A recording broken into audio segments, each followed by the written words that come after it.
Cricket से जुड़ी तमाम खबरें, वर्ल्ड रिकॉर्ड, आईसीसी रैंकिंग और आने वाली सीरीज के शेड्यूल से बाखबर रहने के लिए सब्सक्राइब करें बी ऑफिशियल चैनल को और दबाएं बेल के बटन को ताकि आप हमारी लेटेस्ट वीडियो सबसे पहले देख सकें।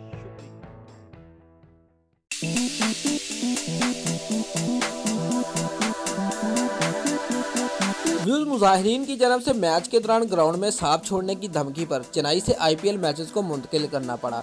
व्यूज आईपीएल के चेयरमैन राजू शुक्ला ने कहा कि हम यही मैचेस चेन्नई में ही कराने को तैयार थे, ताहम मुकामी अथॉरिटीज ने सिक्योरिटी फराहम करने से माजरत कर ली, जिसकी वजह से मैचेस को मुंतकिल करना पड़ा। व्यूज वाज़ेह रहे कि मुजाहिरीन के एक ग्रुप ने धमकी दी थी कि अगर यहां पर अगला आईपीएल मैच हुआ तो वो ग्राउंड में सांप छोड़ देंगे। याद रहे कि चेन्नई सुपर किंग की टीम अब अपने बाकी 6 होम मैचेस 1200 किलोमीटर दूर पुणे में खेलेगी। व्यूज इस वाकये से गैर मुल्की प्लेयर्स काफ़ी खौफज़दा हो गए हैं। दोस्तों, अगर आपको हमारी ये वीडियो पसंद आई है तो लाइक और कमेंट लाजमी करें और हमारे चैनल को सब्सक्राइब करना मत भूलिए। शुक्रिया।